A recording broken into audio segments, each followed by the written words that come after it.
Hello, good morning mga subscribers. Ito nga pala yung mga paraw dito sa Boracay.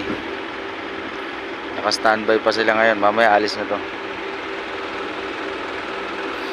Layag lang yung gamit niyan. Ang bibilis niyan.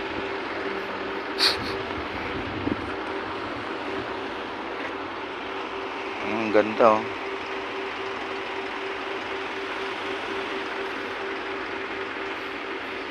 Katig lang yan, katig.